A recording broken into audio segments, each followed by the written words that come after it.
très saint s'est ouvert il y a quelques 20 ans. L'Église venait juste d'achever le Concile Vatican II. Et nous étions encore tout frémissants des grâces extraordinaires qu'on a reçues pendant ces 4 années, pendant ces 4 sessions du Concile. Et c'est un an après, en 1967, que Jean Guiton a fait sortir. Vous savez que Jean Guiton était un très grand ami de Marthe. Il est venu la voir un certain nombre de fois, qu'il a approfondi son mystère et que nous avons eu l'occasion de le rencontrer à Châteauneuf-de-Galeur. Et c'est en 1967 qu'il a fait sortir un de ses livres dont il a le secret, qui s'appelle « Dialogue avec Paul VI ». Et étrangement, dans ce livre, Jean Guiton interroge Paul VI sur le prêtre. Et quand il parle du prêtre, c'est là que Paul VI va parler de la femme. Il nous dit « L'heure vient ». C'est Paul VI qui parle, tout au moins dans la mémoire qu'en a Jean Guiton. L'heure vient, l'heure est venue, où la vocation de la femme s'accomplit en plénitude. Et pour le dire entre parenthèses, je pense qu'en ce moment où l'humanité connaît une si profonde mutation, les femmes imprégnées de l'esprit de l'Évangile peuvent tant pour aider l'humanité à ne pas être inhumaine. Aider l'humanité à ne pas être inhumaine. Lorsque j'ai lu ce passage, il y a donc déjà bien longtemps, tout de suite j'ai repensé au mystère qui se vivait dans la petite chambre de Châteauneuf-de-Galeur. Et mon regard intérieur s'est fixé sur ce qui était comme invisible à nos yeux, puisque vous savez que Marthe vivait dans la nuit même physique. On ne l'apercevait que dans une pénombre. Et c'est alors que, poursuivant ma lecture, toujours un peu obsédé par ce que Paul VI allait dire du prêtre, à la veille de ces moments qui seraient quelque peu difficiles pour l'Église, j'entends encore Paul VI dire, ou plutôt le Jean Guiton dire à Paul VI, en citant le cardinal Saliège, que de même que l'homme moderne a libéré l'énergie qui était enfermée dans la matière, il faudra bien qu'un jour, on en vienne à libérer l'énergie explosive qui est enfermée dans le cœur des femmes. Et là encore, je sentais ce cœur qui battait, et toute cette énergie, au-delà de tout ce qui peut être connu sur notre terre, qui a été libérée dans le cœur d'une Marthe Robin. Il me vient à penser, il me vient à rêver, dit le cardinal Saliège, que du métal humain en ébullition surgira un jour une femme, paysanne ou ouvrière, qui, prenant en ses mains les membres épars de l'humanité, s'offrira en holocauste pour en refaire l'unité sur laquelle s'étendra la bénédiction du pontife romain. Et Paul VI ajoutait, à ces mots du cardinal Saliège, c'est une prophétie. Peut-être pouvons-nous dire pour nous que cette prophétie, nous en avons été les témoins. Pendant 20 ans, j'ai vécu à côté du mystère. Je l'ai pénétré quelque peu. Et au jour, le 6 février 1981, où Marthe est passée de ce monde à notre Père, j'ai eu cette impression un peu douloureuse d'être passé à côté de l'essentiel, n'avoir pas compris la grandeur de ce qui se vivait à Châteauneuf-de-Galeur. Je le dis et le confesse en toute humilité. Et ce fut pour nous, car il en était de même pour mes frères et pour moi, ce fut pour nous comme une prise de conscience qui doit ressembler un peu à celle qu'ont eue les apôtres entre l'Ascension et la Pentecôte, lorsqu'ils repassaient dans leur mémoire ce qu'ils avaient vécu avec Jésus et qu'ils voyaient qu'au fond, l'essentiel avait été invisible à leurs yeux, qu'ils n'avaient pu pénétrer ce mystère insondable dont ils étaient les acteurs, dont ils avaient été les témoins et qu'ils ne pouvaient comprendre sans l'Esprit Saint qui leur serait donné. Ainsi en fut peut-être pour nous, ainsi en fut-il pour nous peut-être. Et moi-même, il m'a fallu de longues années avant que j'accepte de parler de Marthe. Je trouvais toujours de bonnes raisons de passer le ballon à un autre. Et plusieurs fois, il en a été question. Et ce n'est qu'en cette année 1986 que pour la première fois, j'ai accepté d'en parler. Laissant l'Esprit Saint dans mon cœur se souvenir avec moi, je m'interroge. Qui est Marthe? Qui est cette femme qui a rassemblé pour sa sépulture quelques 10 000 personnes, 8 à 10 000 personnes? Dans ce matin, dans cet après-midi de février, quand on quittait le sanctuaire de Châteauneuf-de-Galeur, on ne pouvait pas ne pas penser à ces mots de l'Apocalypse. Je vis une foule immense. Des hommes, des femmes vêtus de blanc, portant les palmes à la main. Là, il manquait les palmes.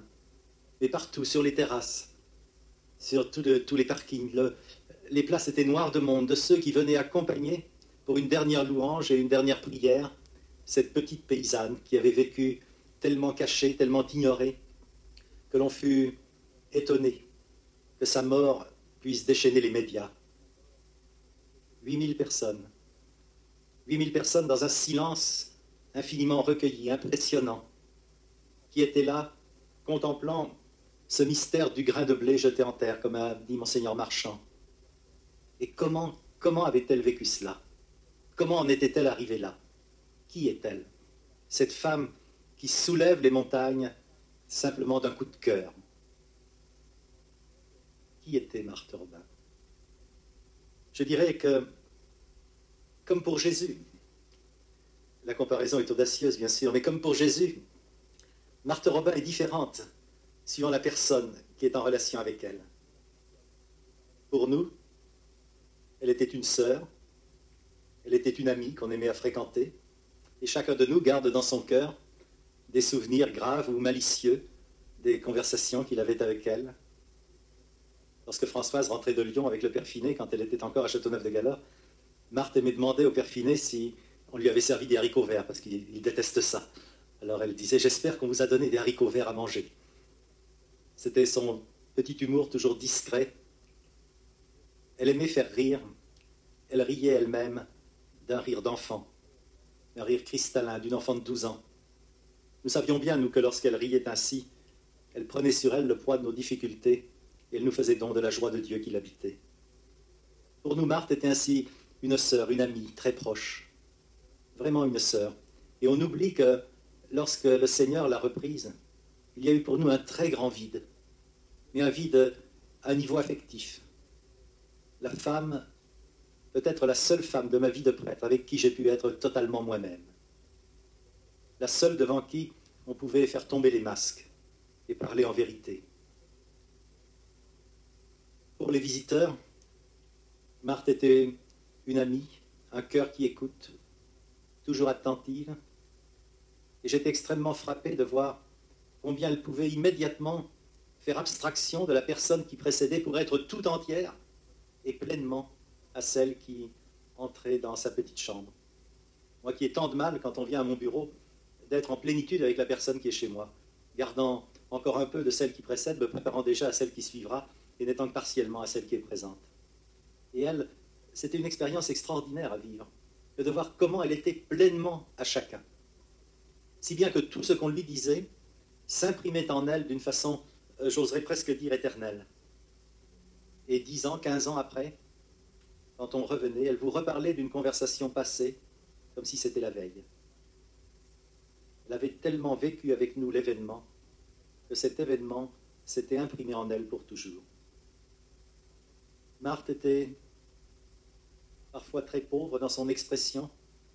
Elle était un mystère de silence. Paul VI, dans ce même passage, dit que le royaume de la femme, c'est le royaume du silence.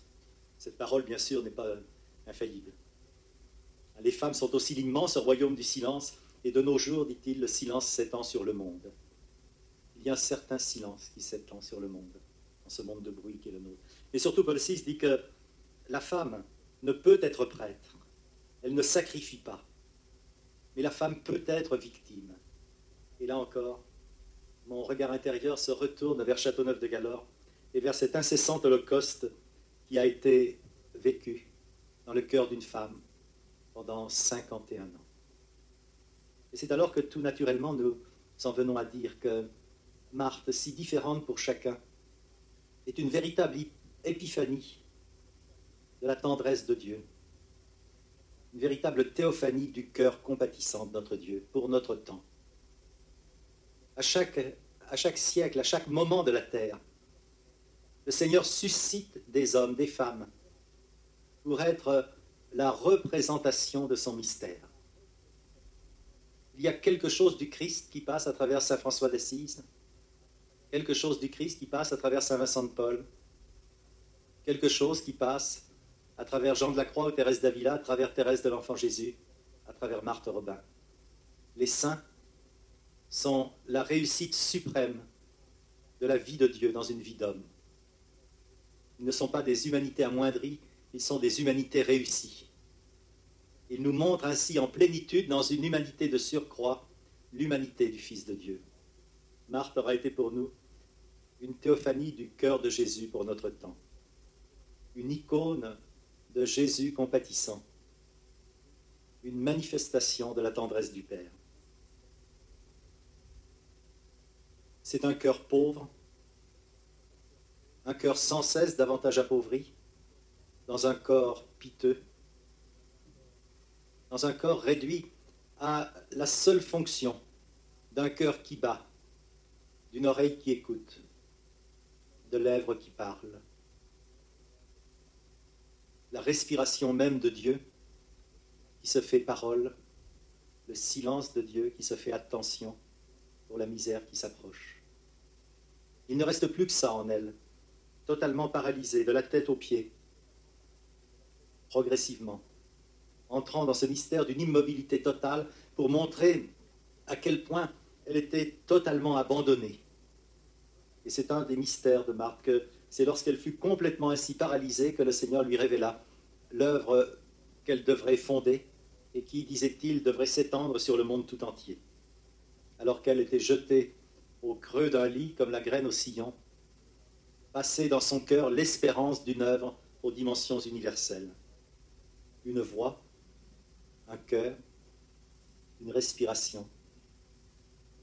Oui, Marthe, ce n'est que cela, et c'est tout cela.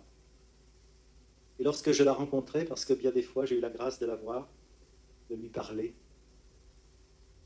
il était étonnant de voir la profondeur de ses silences. Lorsqu'on parlait avec elle pendant 1 heure, 2 heures, il y avait des moments où on plongeait dans le silence, pour un instant seulement. Puis lorsque la voix revenait, il nous semblait qu'elle sortait de très loin, qu'elle venait des profondeurs de Dieu. Et ce que Marthe nous disait était alors tellement important que cela s'imprimait en nous et demeurait. Un élève de 5e de Saint-Bonnet de Gallore, à la mort de Marthe, a su traduire dans ses mots naïfs ce qu'elle était. Marthe, celle qui pour nous s'est donnée, qui pour nous a prié, celle qui dans sa petite chambre construisait un monde nouveau, celle qu'il fallait deviner dans une chambre qui n'était illuminée que par un cœur. Il fallait la grâce d'un enfant pour trouver cette expression, une chambre qui n'était illuminée que par un cœur. Et quelques 100 000 personnes, a-t-on pu compter, dans cette chambre illuminée par un cœur dans la pénombre de notre vie humaine, quelques 100 000 personnes sont venues chercher le réconfort et la paix, en abandonnant leur fardeau au creux de ce cœur qui écoute. Venez à moi, vous tous qui peinez, qui ployez sous le fardeau, et moi je vous apporterai le repos. Mettez-vous à mon école, devenez mes disciples, car je suis doux et humble de cœur. C'était le cœur de Jésus que l'on rencontrait dans ce cœur de femme. Parce que Marthe était toujours avec son Seigneur. Elle était toujours consciemment unie au Seigneur. Nous qui sommes si terriblement distraits. Ce qui était le plus frappant dans le mystère de Marthe, c'était son unité intérieure. Elle pouvait vendre son lait, ses œufs, marchander avec un de ses voisins le prix d'une vache, lui précisant « tu peux me le payer un peu plus cher, tu me connais bien, et tu sais que cet argent-là n'est pas pour moi ». Et très paysanne, elle arrivait à tirer 3 sous de plus pour l'envoyer à tous ceux qu'elle soutenait de sa prière en l'incarnant de multiples petits cadeaux dans les prisons, dans les hôpitaux, dans les missions. Et en même temps, Marthe pouvait avoir les plus hautes élévations spirituelles avec ceux qui l'approchaient, parce que son cœur était entièrement unifié par l'amour. Elle ne quittait pas son Seigneur quand elle parlait de sa vache. Elle ne quittait pas son Seigneur quand elle s'intéressait à la vie des membres du foyer de charité. Elle ne quittait pas son Seigneur quand elle s'intéressait, quand elle s'informait des nouvelles du monde. Et elle réagissait à tout avec énormément de passion. Elle souffrait de tout ce qui fait souffrir l'homme. Je l'entends encore lui parlant de frères qui avaient fait des grosses bêtises, avec cet accent extrêmement douloureux qu'elle avait parfois dans la voix, dire « Oh les pauvres petits !» Et jamais je n'ai entendu d'elle de mots de condamnation, même de reproche. « Oh les pauvres petits !» Je me rappelle une fois, je lui parlais d'un prêtre qui avait choisi de marcher sur des chemins qui ne sont pas les nôtres. Et comme il était proche de ma vie de prêtre, j'étais assez douloureux. Et je demandais à Marthe, mais qu'est-ce qu'il faut lui dire? Il y a eu un grand silence. Et puis Marthe ne m'a pas répondu. Elle est partie dans une prière qui était tellement belle que pendant que je l'entendais, je disais, dès que j'aurais quitté la chambre, il faut que je la note, il faut que je l'écrive. Et lorsque j'eus quitté sa chambre, je ne me suis plus rappelé que la première phrase. Jésus, ô Jésus, tu nous prends tels que nous sommes et tu nous offres à ton Père tel que tu es. Et tout le reste était une immense prière, une immense contemplation de Jésus crucifié. Marthe était tellement absorbée par son Seigneur qu'il était devenu vraiment le tout de sa vie. Elle ne dormait jamais, parce que dormir, c'est d'une part s'arrêter de souffrir, et sa mission était de souffrir et d'offrir. Mais dormir, c'est aussi s'arrêter de vivre avec. C'est comme un temps d'interruption dans notre vie humaine, et Marthe était constamment éveillée à la présence de Jésus. Elle vivait d'un mercredi à l'autre de l'Eucharistie qu'elle allait recevoir. Et lorsque maintenant on peut feuilleter les quelques notes qu'elle nous donne, qu'elle a dictées à des secrétaires bénévoles qui venaient prendre ses pensées, on voit combien chaque jour pour elle était un jour intense de communion spirituelle qui l'a préparée à cette communion eucharistique qu'elle vivrait une semaine plus tard. C'est après une communion ainsi, sortie de l'extase qu'il a possédée pendant 17 heures, elle fait écrire ces mots. Le cœur de mon bien-aimé a battu au-dedans de mon cœur. Le cœur de mon bien-aimé a battu au-dedans de mon cœur. Et cette présence de Jésus la ravissait tellement que Marthe était incapable de vivre le mystère de la présence de Jésus avec sa réalité humaine. Et son corps n'arrivait pas à suivre le mouvement de son âme. C'était l'extase. Jésus ainsi, je dirais d'Eucharistie en Eucharistie, de prière en prière, s'emparait de plus en plus de sa petite servante. Parce que Dieu ne nous impose rien. Dieu, comme un mendiant, à genoux devant nous, nous demande, si tu veux, veux-tu coopérer avec moi au salut de ce monde? Veux-tu prendre pour ta part cette part de ma passion pour sauver le monde qui est avec toi, engagé dans ce mystère de la grâce et du péché? Un jour à Tressin, nous étions dans un moment de détresse, de difficulté, ça nous arrive comme à tout le monde. Et dans la prière, nous avons demandé à Jésus une parole pour nous consoler. Et voici que nous avons reçu en Colossiens 24 ce mot du Seigneur pour moi, ce mot de saint Paul. Pour moi, je trouve ma joie dans les souffrances que j'endure pour vous. Et je complète en ma chair ce qui manque aux épreuves du Christ pour son corps qui est l'Église. Car je suis devenu ministre de l'Église en vertu de la charge que Dieu m'a confiée de réaliser chez vous l'avènement de la parole de Dieu. Ce mystère caché depuis les siècles, depuis les générations, et qui maintenant vient d'être manifesté à ses saints. Oui, Dieu a bien voulu leur faire connaître de quelle gloire est riche ce mystère chez les païens. C'est le Christ au milieu de vous, l'espérance de la gloire. Christ au milieu de vous, l'espérance de la gloire. Et lisant cette parole de Paul, la recevant dans la prière, c'était il y a quelques 3 ou 4 ans, aussi que remonter dans notre cœur le souvenir de notre petite sœur. J'achève en ma chair ce qui manque à la passion du Christ pour son corps qui est l'Église. Manifestez au milieu de vous le Christ, l'espérance de la gloire. Oh oui, béni es-tu, Seigneur, de nous avoir, par des moyens si pauvres et si petits, manifesté la présence de ton Christ. Il serait bon que quelqu'un un jour puisse se pencher sur l'histoire de Marthe Robin. Certes, quelques livres ont déjà été écrits, mais tous un peu rapides. Le premier est sorti quelques 6 mois après sa mort. Et donc rien n'a encore été fait pour chercher le mystère profond de cette âme. Comment dans un milieu si simple, au milieu de parents, de voisins, croyant mais pas trop pratiquant, Marthe a pu s'épanouir, grandir et devenir ce qu'elle est. C'est ce que je voudrais dire dans cette deuxième partie de mon propos. La vie de Marthe est une lente et longue montée vers le mystère de sa propre vocation. C'est évident que Dieu ne nous crée pas, mais Dieu nous crée pour quelque chose. L'homme et la femme de toute éternité sont en marche l'un vers l'autre, et cela est révélé à leur cœur au jour où leur amour commence à naître. Marthe de toute éternité était un secret au cœur de Dieu. Il a été révélé progressivement à ses parents, à sa paroisse, à son milieu. Comme dans la vie de Jésus, dans la vie de Marthe, il y a des étapes. Elle est née le 13 mars 1902, vers 5 heures de l'après-midi, à Châteauneuf-de-Galore.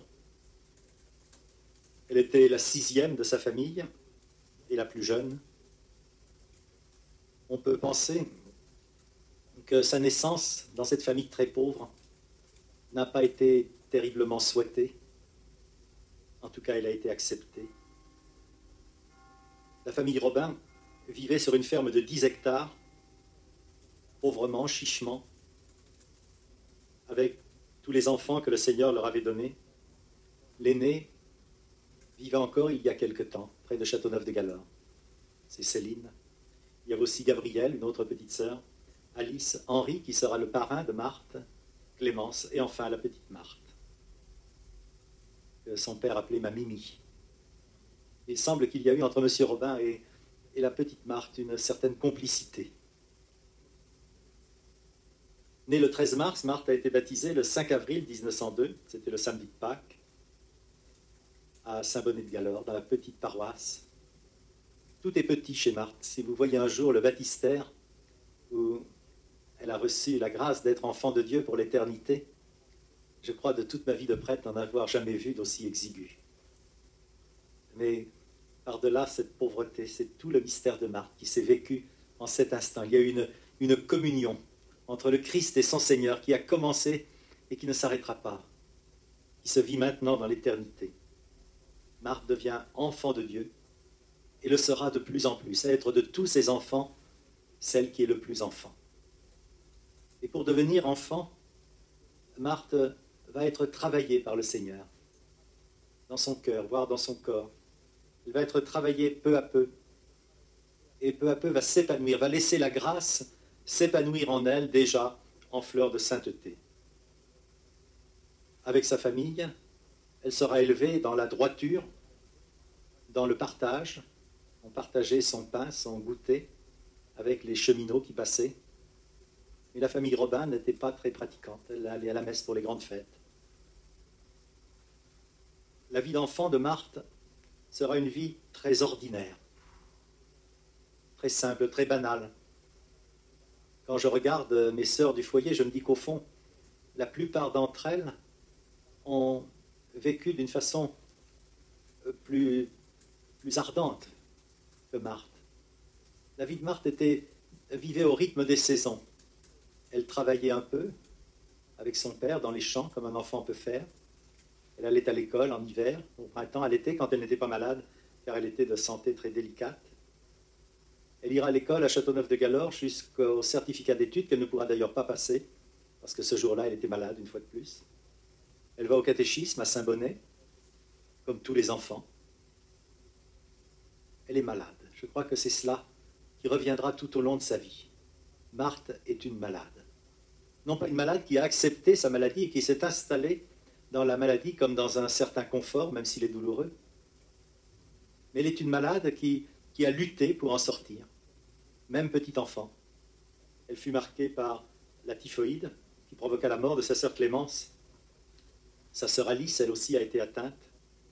Marthe en restera marquée, elle restera délicate jusqu'à ce qu'elle entre dans sa vocation très particulière. Au milieu de cette vie un petit peu difficile d'une enfant malade, constamment empêchée d'aller à l'école, constamment empêchée de faire comme les autres, Marthe est une enfant très gaie. On sait qu'elle saute à la corde, qu'elle joue à la marelle. Au catéchisme, elle bouillonne de questions. On n'a pas beaucoup de souvenirs d'elle, de sa toute petite enfance. Son premier souvenir important, c'est en 1908, elle avait 6 ans, le mariage de sa sœur Céline. Mon gros chagrin, écrit-elle, a été le mariage de ma sœur Céline. Mon beau-frère m'avait pris ma sœur. Cela d'ailleurs ne l'empêchera pas de danser de tout son cœur. J'ai dansé quand ma sœur Céline s'est mariée, j'ai tourné. Et Marthe aimait ainsi beaucoup participer aux fêtes, et même aux fêtes villageoises, ce qu'on appelle la vogue, qui n'est rien d'autre que la fête du village, la foire de Châteauneuf-de-Galore. Un jour, dans une de ces vogues, elle est partie, et pendant que tout le monde s'amusait, elle a pendu une queue de lapin dans le dos d'un monsieur très grave. Il paraît qu'elle a eu beaucoup de succès. On ne sait pas trop ce que ça a donné quand elle est rentrée à la maison. Marthe aimait ainsi faire des farces. Elle gardera cela d'ailleurs même avec les membres du foyer. Elle sera pleine d'humour, parfois un peu malicieuse. Dès le début de sa vie, Marthe est une enfant très pieuse. Elle n'est pas née avec une étoile sur le front, comme on le fait un peu trop pour nombre de saints. Comme Thérèse de l'Enfant Jésus, elle aura ses conversions. Et on verra des moments importants, des étapes de conversion importantes dans sa vie, jusqu'à la grande lumière de 1925. Mais Marthe était très pieuse dès le départ. Elle aura reçu le sacrement de confirmation le 3 mai 1911, elle avait donc 9 ans. Elle fera sa première communion privée le 15 août 1912, dans la grande lumière du mystère de l'Assomption. Et elle écrit « Je crois que ma communion privée a été une prise de possession de notre Seigneur. Je crois que déjà il s'est emparé de moi à ce moment-là. Ma communion privée a été quelque chose de très doux dans ma vie. » C'est à 12 ans qu'elle fera sa communion solennelle, comme on appelait cela dans ce temps-là, sa profession de foi, dirait-on maintenant. Et longtemps après, elle écrira « J'ai toujours énormément aimé le bon Dieu comme petite fille. Mes sœurs ne voulaient pas que je prie tout le temps, mais je priais la Sainte Vierge, je lui parlais surtout. Je lui disais des prières trouvées dans un gros vespéral de mon grand-père. Quand j'allais au village faire des commissions, j'avais toujours mon chapelet dans ma poche, et en route, je le disais. Mais c'est une enfant très obéissante, très gaie, très pieuse, mais très obéissante. Toute ma vie, j'ai obéi, dira-t-elle. À midi, elle aime aller chercher son père dans les champs. Il la prend sur ses épaules et l'appelle ma Mimi. Il y a toujours une affection très particulière du père pour l'enfant, plus délicate que les autres. Et toute la vie de Marthe, toute la vie d'enfance de Marthe, la prépare déjà à sa vie cachée. C'est une vie de Nazareth. Elle est comme enfermée en elle-même, puisque les secrets les plus importants de son âme, elle ne peut les partager avec personne. Il semble que l'Esprit Saint, dès le début, a été comme son unique directeur spirituel. On ne peut pas en avoir d'autre. Alors peu à peu, le Seigneur va éduquer, va former sa petite servante à sa vocation d'amour, à sa vocation d'offrande, pour l'associer à l'œuvre de rédemption du monde pour laquelle il l'a créée. Le Seigneur va l'éduquer, va la former par la maladie d'abord. Elle est de santé délicate, sans doute depuis la typhoïde qu'elle a eue étant toute petite. Et elle souffre des yeux, elle souffre de la tête. En 1918, elle va recevoir le sacrement des malades. C'est là qu'il y a un épisode étrange dans la vie de Marthe, dont on ne saisit pas très bien la portée. Plus tard, on comprendra davantage. Brusquement, je crois que c'est le 21 novembre 1918, Marthe, qui était en train de parler avec son curé, l'abbé Père, tombe à terre et demeure dans le coma pendant 27 mois, donc pendant plus de 2 ans. Elle restera ainsi dans le coma, ne faisant que gémir, que dormir. On la nourrira avec un peu de thé léger, de l'eau, et c'est tout. L'abbé Père lui donnera le sacrement des malades. Et il nous semble, mais là je prends à mon compte ce que je dis, je n'engage que moi. Il nous semble que c'est le moment que Jésus a choisi pour venir éduquer en profondeur le cœur de Marthe. L'enfant de 16 ans, qui est entré dans la maladie, oui, dans ce coma mystique, était relativement inculte au point de vue théologique. La femme de 19 ans qui en est sortie sera alors comme presque achevée. Et elle aura pratiquement, en 27 mois, reçu tout ce que le Seigneur voulait lui donner. Alors commencera pour elle cette course de géants.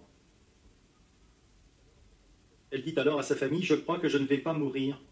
J'expérimente combien il est doux d'aimer, même dans la souffrance, car la souffrance est l'école incomparable de l'amour. Jésus donne à Marthe, il donne sans cesse et sans cesse davantage. Marthe s'ouvre à l'amour de Jésus, et le oui de Marthe, peu à peu, devient fiat, à la manière de Marie. Fiat au mon Jésus, fiat et toujours fiat, dans l'amour et le renoncement de tout. Ce sera le mot de Marthe en 1930, dans ce qui sera la très grande année de la vie de Marthe. Très rapidement, nous arrivons au 15 octobre 1925, qui est un premier sommet pour Marthe et de tous peut-être le plus important. C'est le jour de la fête de Sainte Thérèse d'Avila. Marthe avait rêvé d'être carmélite.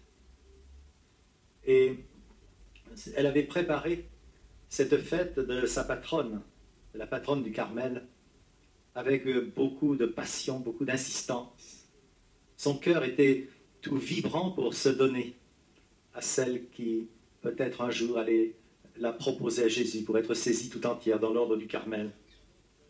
Et c'est alors que, déjà tellement purifiée par la maladie, c'est alors que Marthe, qui a vécu toute cette expérience mystique de ces 27 mois de coma, va vivre ce moment auquel nous sommes tous appelés, un jour ou l'autre dans notre vie, qui est ce moment d'abandon, où elle va longuement, dans une prière très lente et très longue, celle dont on vous a chanté quelques mots au début de cet entretien, elle va remettre entre les mains de l'amour, entre les mains du Seigneur, la totalité de ce qu'elle est, la totalité de ce qu'elle veut, la totalité de ce qu'elle peut, de ce qu'elle fait.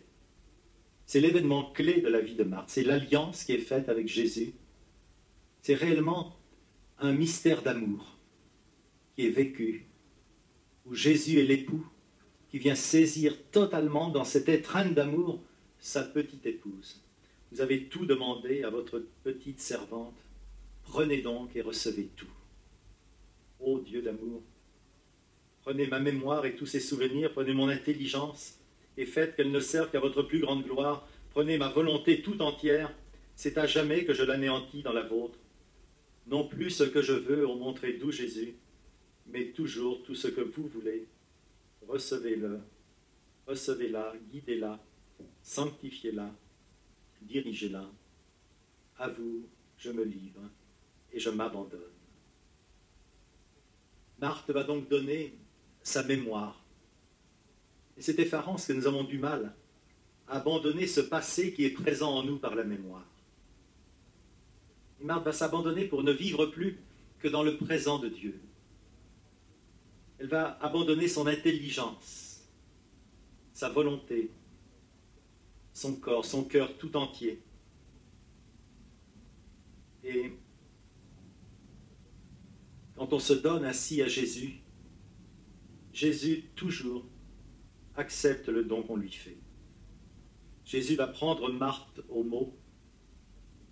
Il va tout accepter de sa petite servante. Nous sommes au 15 octobre 1925. Et en 1926, Marthe, de nouveau, va retomber malade. Pour la fête de Sainte Thérèse de Lisieux, que l'on célébrait dans ce temps-là le 3 octobre, Marthe, de nouveau, retombe dans le coma. Sainte Thérèse de l'Enfant Jésus vient la réconforter.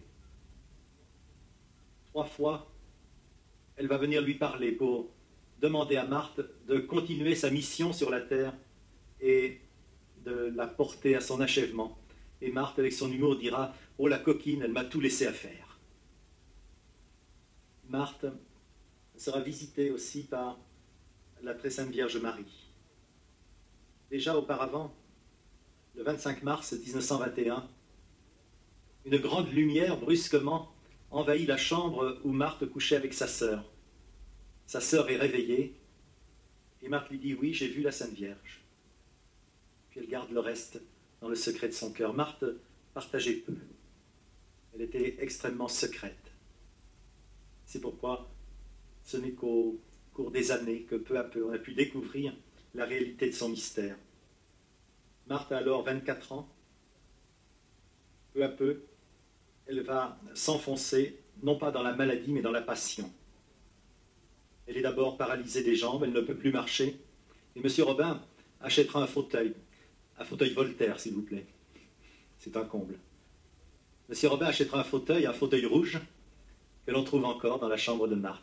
Et tous les matins, il la déposera dans son fauteuil, et Marthe alors se mettra à broder pour gagner sa vie et pour s'acheter des médicaments.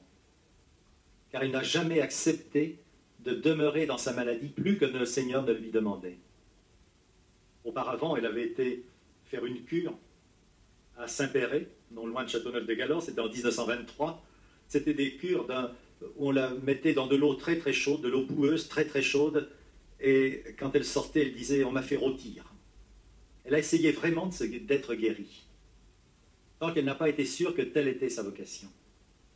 Là, elle brode, et on a gardé à Châteauneuf-de-Galor avec beaucoup d'émotion des broderies faites par Marthe. Les dames de la société de Châteauneuf-de-Galor venaient volontiers lui apporter des broderies à faire, des robes de baptême, des trousseaux de jeunes filles, en vue de leur mariage. Et Marthe travaillait, et elle aimait beaucoup son travail. Lorsqu'elle devra l'abandonner, elle dira « Oh, mon cher travail, faudra-t-il donc aussi le quitter? Il me donnait encore l'illusion d'être utile à quelque chose. » Marthe, un jour, une personne de Saint-Sorlin, je crois, mais je ne suis pas sûr, vient trouver Marthe pour lui demander de faire une robe de baptême avec un point extrêmement compliqué, qui demandait un travail inouï. Elle demande à Marthe si Marthe croit pouvoir le réaliser. Marthe répond oui. Et la brave dame s'en va, laissant la robe. Et 2 ou 3 jours après, elle revient pour voir si ce n'était pas trop mal fait. Et Marthe lui tend la robe qui était achevée, alors que c'était un travail qui aurait demandé plusieurs semaines. La brave dame s'étonne et Marthe, avec cette naïveté d'enfant, se laissait parfois prendre au piège. Et alors elle avoue, c'est la Sainte Vierge qui est venue faire le travail. Plus tard, Mère Lautru, qui était sage-femme à Châteauneuf-de-Galor et qui s'est convertie, qui a été baptisée à 20 et quelques années. Mère Lautru, qui est devenue religieuse des Hospices de Lyon, prendra cette robe et l'appliquera sur des malades qui étaient, sinon en phase terminale, tout au moins assez perdus pour qu'on n'ait plus guère d'espérance. Et comme dit l'Écriture, les malades s'en trouveront bien. Cette robe est conservée très précieusement, comme bien vous pouvez penser, pendant très très longtemps. Et puis, nous ne savons pas ce qu'elle est devenue. Comme si la Vierge Marie était venue rechercher ce qu'elle-même elle avait donné. Marthe va travailler ainsi, tant qu'elle pourra se servir de ses mains.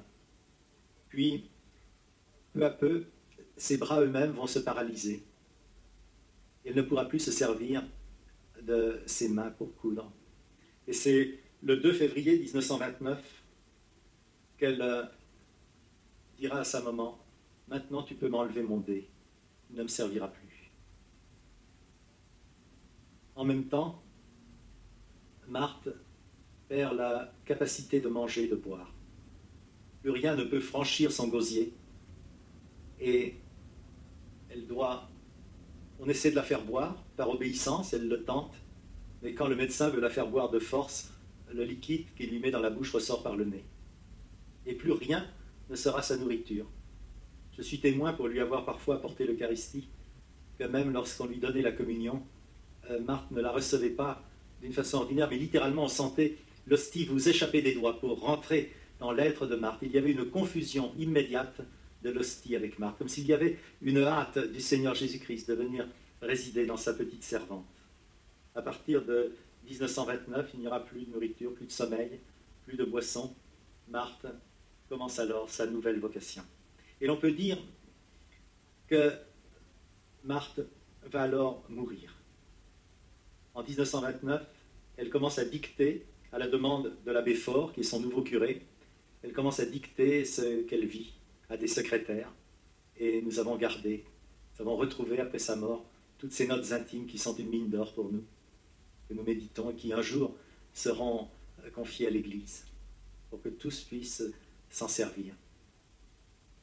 Et puis en 1930, à la fin septembre 1930, Jésus apparaît à Marthe. Il semble que c'est la première apparition de Jésus. Et lui pose la question, « Veux-tu être comme moi ?» Et Marthe, lui ayant répondu oui, avec beaucoup d'amour, alors Jésus va lui faire le don des marques de sa passion. Et dans cette grande vision, progressivement, Jésus va donner à Marthe les stigmates sur ses mains, sur ses pieds. Puis un dard de feu sortira du cœur de Jésus pour aller frapper Marthe en plein cœur. Et Madame Robin sera effrayée le lendemain de voir le côté de son enfant tout taché de sang. Quelques jours après, Jésus lui donnera sa couronne d'épines. Et nous sommes témoins, nous qui l'avons approchée, qui avons pu la voir, lorsqu'il nous arrivait de la baiser sur le front, de sentir sous nos lèvres les marques des croûtes de sang de la couronne d'épines. Et c'est encore après que le Seigneur enfoncera en elle la croix. Elle sera ainsi et le jour et la nuit, et en tout moment sur la croix avec Jésus. On peut dire alors que le 2 octobre, ce sera comme le deuxième grand sommet dans la vie de Marthe, ce moment de ce qu'on a appelé la stigmatisation. Et c'est alors que Marthe va pouvoir vivre la passion de Jésus. Et c'est ainsi que, en ce premier vendredi d'octobre, alors que l'Église célèbre Sainte Thérèse de l'Enfant Jésus, Marthe va mourir pour la première fois. Et elle ne cessera plus de mourir chaque semaine pendant 51 ans. C'est un mystère effarant, mais très doux en même temps. Il est remarquable de voir la communion qu'il y a entre Thérèse de l'Enfant Jésus, Élisabeth de la Trinité, Marthe Robin, toutes trois qui sont mortes jeunes. Thérèse à 24 ans, Élisabeth de la Trinité à 26 ans, Marthe Robin à 28 ans. Et comme le reste de la vie de Marthe n'est plus qu'une suite de morts successives, on peut dire que là s'arrête sa vie humaine. Ensuite, ce qui commence, c'est autre chose. C'est tellement autre chose que nous qui vivions avec elle pendant 20 ans avant sa mort, nous n'avions pas conscience qu'un jour elle mourrait. Elle était tellement déjà enfoncée dans son éternité que je croyais dans ma naïveté que tout continuerait comme cela. Et nous ne la voyions pas décliner. Elle était identique à elle-même, jour après jour. Certains jours, elle était terriblement fatiguée. Je me rappelle une fois, un soir où, tellement lassée, je viens lui annoncer, les retraitants, qui devaient venir la voir le lendemain. Et elle a ce mot qui se rappelait la petite fille dans les prés qui gardaient les chèvres.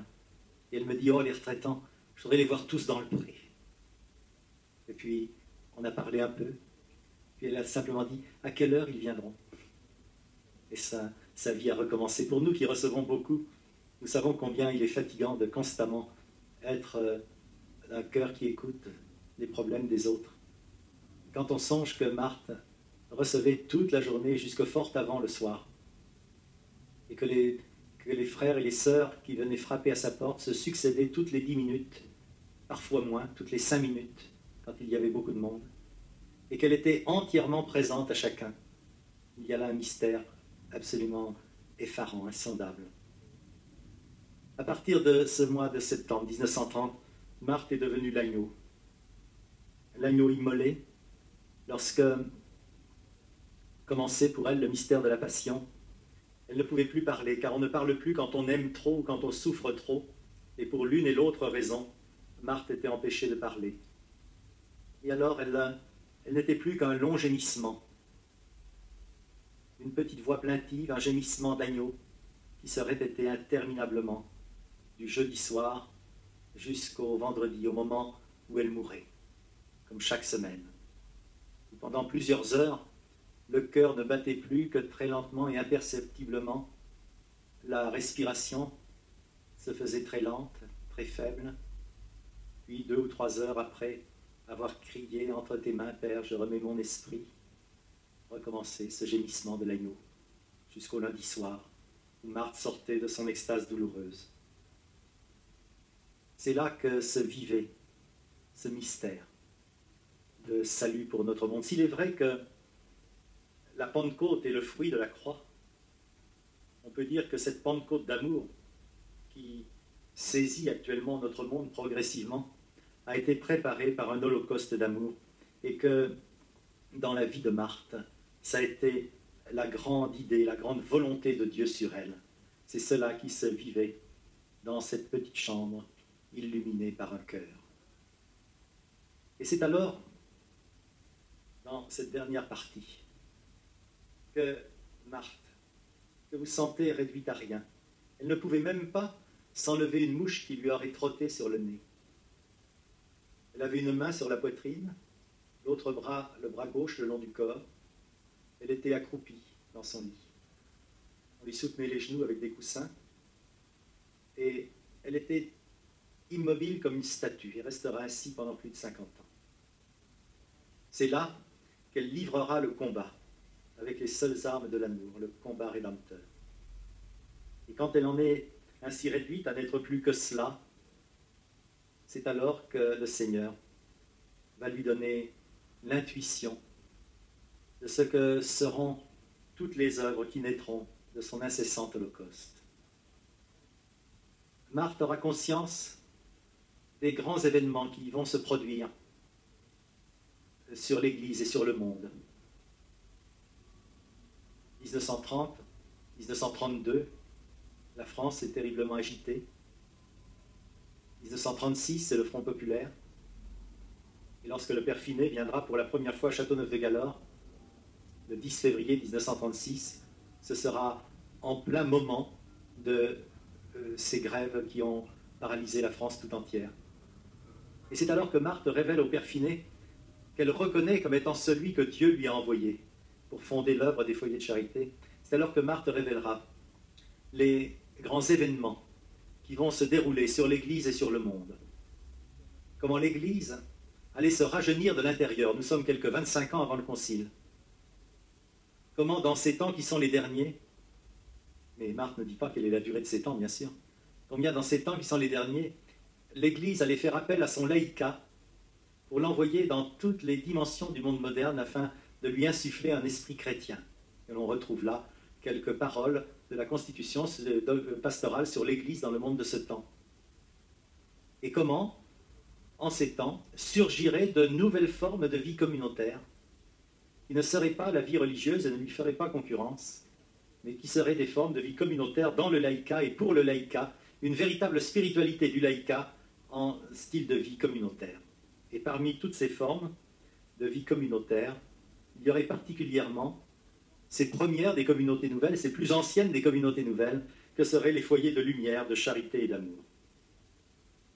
Lorsque le père Finet arrive à Châteauneuf-des-Galords pour apporter un tableau de la Sainte Vierge le 10 février 1936, il n'avait jamais entendu parler, bien sûr, ni de communauté nouvelle, ni de foyer de charité. Il n'avait aucune conscience de ce que pourrait être une vie communautaire qui ne serait pas une vie religieuse. Et pendant les 3 heures de leur entretien, Marthe, après lui avoir parlé de la Sainte Vierge, va peu à peu lui enseigner ce que seraient ces communautés. Des communautés qui, à l'exemple des premiers chrétiens, mettraient en commun tous leurs biens matériels, mais aussi biens intellectuels et spirituels, vivant dans l'unité de la charité. Des communautés qui vivent dans un même esprit l'engagement de leur baptême pour réaliser avec Marie comme mère et comme seule mère la famille de Dieu sur terre. Des communautés qui vivraient autour d'un prêtre, qui serait auprès d'eux le représentant de la paternité de Dieu. C'est pourquoi on l'appelle le Père du foyer. Que nul d'entre vous sur terre ne se fasse appeler Père, car vous n'avez qu'un seul Père, celui qui est dans les cieux. Et c'est parce que, à la suite de Jésus, le seul et unique prêtre, les prêtres qui dirigent les foyers de charité sont ceux-là par qui le Père peut se faire connaître aujourd'hui sur la terre. C'est pour cela seulement qu'ils peuvent être appelés Père. Ces communautés qui porteraient, par leur vie de prière, de travail, par leur engagement apostolique dans le monde, un témoignage de lumière, de charité et d'amour, à l'exemple du Christ, roi, prophète et prêtre. Et toutes ces communautés seraient unies entre elles sans aucun lien juridique, mais fraternellement unis par l'Esprit Saint dans l'exercice incessant de la charité. Marthe avait reçu du Seigneur que ce serait une très grande ambition de Jésus sur chacun de ceux qu'il appellerait à ce qu'il appelait la grande œuvre de son amour. Je veux, disait-il, que tous les membres de l'œuvre soient des saints, qu'ils rayonnent par l'exemple d'une vie profondément surnaturelle, par l'exercice incessant de la charité, par un dévouement à toute épreuve, enfin par le don de soi à chacun et à tous dans un don total à Dieu. Je répandrai sur l'œuvre et sur chacun de ses membres des flots de lumière et de grâce. Et Jésus ajoutait, je veux que l'œuvre soit un foyer éclatant de lumière, de charité et d'amour, le centre unique des grandes résurrections spirituelles après la défaite matérielle des peuples et de leurs erreurs sataniques, l'oasis accueillante aux âmes anxieuses et découragées, aux pécheurs endurcis et sceptiques, la maison de mon cœur ouverte à tous. Et le Seigneur précisait que les hommes viendraient attirés par sa mère, y chercher, je cite, la guérison de leurs maux dans mon pardon divin. Et c'est à Marthe qu'a été donnée cette mission d'annoncer par sa vie le Christ au milieu de vous, l'espérance de la gloire, d'annoncer par sa vie ces communautés qui seraient comme une preuve en notre monde de Jésus ressuscité. Dans notre foyer de charité du Burundi, il y avait 4 nationalités différentes et 2 ethnies africaines. Et entre ces 2 ethnies, des Hutus et des Tutsis, il y avait 250 000 morts dans les événements de 1974. Cette guerre tribale, vivent ensemble actuellement dans la communauté des jeunes filles dont les grands-parents de l'un ont été les meurtriers des parents de l'autre.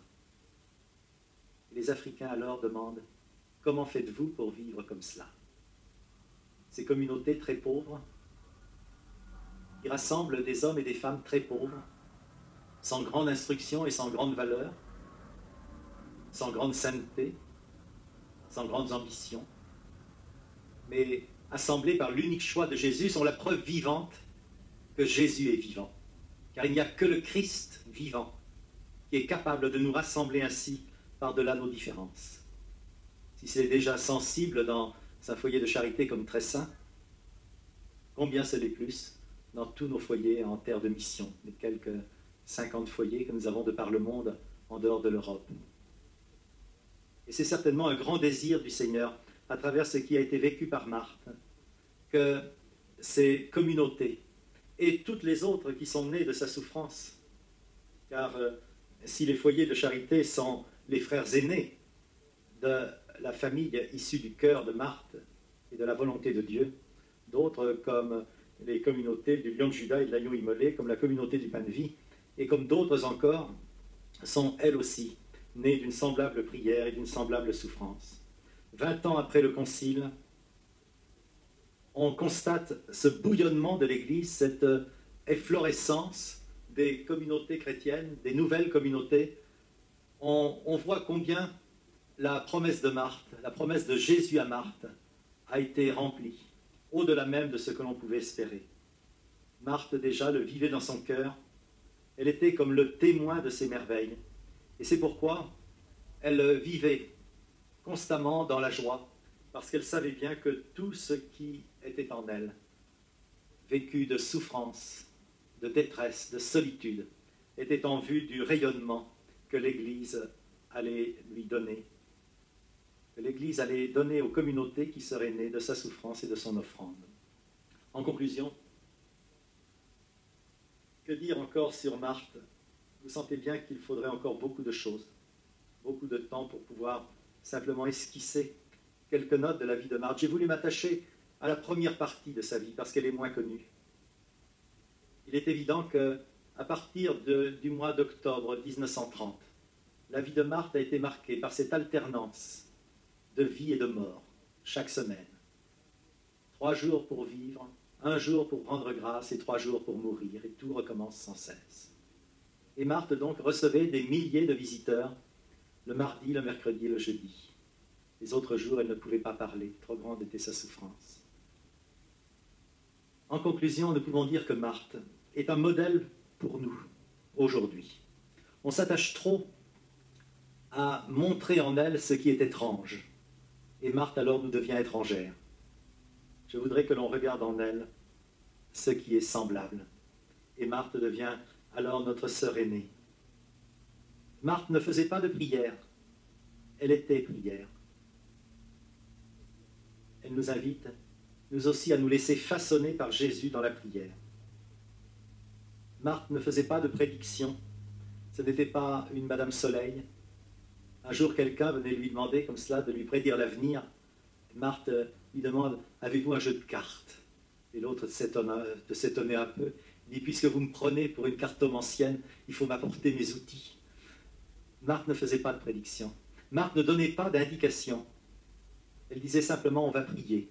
Quand l'une de nos sœurs de Tressin a trouvé Marthe pour lui dire, il me semble que le Seigneur m'appelle à rentrer au foyer de charité, Marthe lui répond simplement, pourquoi pas? Mais elle ne lui a pas dit oui, elle ne lui a pas dit non, elle lui a dit pourquoi pas. Puis elle l'a prise dans sa prière et ça dure toujours. Marthe ne vous disait pas, il faut vous marier avec Madame Untel ou avec Mademoiselle Untel ou avec Monsieur Untel. Mais elle disait, on va prier. Alors maintenant que Marthe est passée dans la gloire, nous continuons de prier. Il suffit de s'assembler à 2 ou 3. Et Jésus est là, qui prie au milieu de nous. Et le mystère de Marthe continue en ce qu'il a de plus fondamental. On va prier. Marthe était prière, prière pour le monde, prière sur le monde, toute offerte au cœur de Dieu. Enfin, c'est le dernier mot, Marthe a vécu de sa mort. Et comme nous, nous vivons de la nôtre. J'étonne le monde, disait-elle, quand je dis que je ne vis que pour mourir. La mort, c'est le grand moment, c'est la grande aventure de ma vie. Il est bien évident que si nous y réfléchissons un peu, il vaut mieux réussir sa mort que réussir sa vie. L'éternité, ça dure longtemps. Il paraît que c'est long, surtout vers la fin. Marthe a réussi sa mort. Monseigneur Marchand, le 6 février 1981, quand il est arrivé dans cette petite chambre à 11 h du soir, Marthe était morte depuis 5 h de l'après-midi à peu près. Elle est morte seule. Le père Finet n'était pas encore arrivé. Il l'a trouvée jetée sur le pavé. Il a tenté de la réchauffer avec les jeunes filles de la ferme de Marthe, qui l'ont remise dans son lit.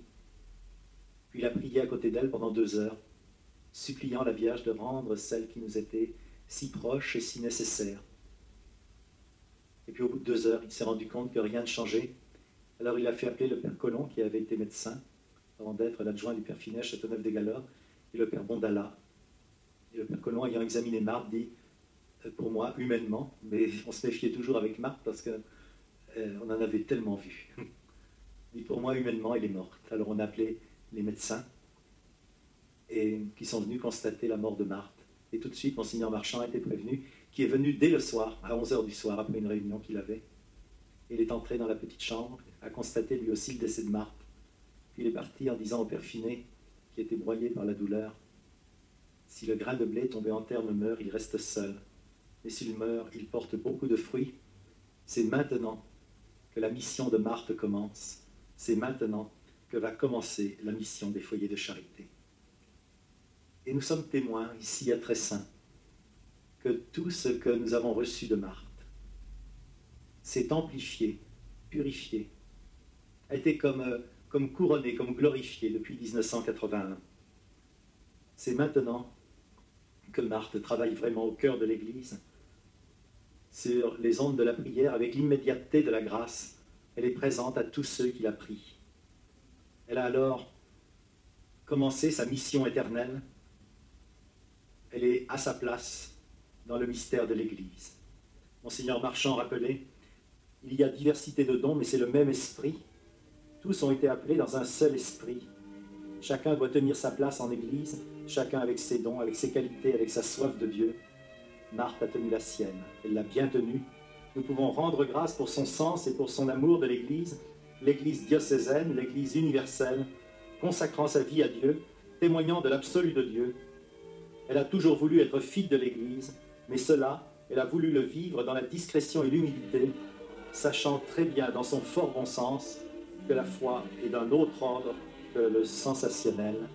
Oui, Marthe, très humble Marthe, elle a vécu cachée dans cette petite chambre qui n'était illuminée que par un cœur, et elle demeure lumineuse dans le cœur de chacun de nous.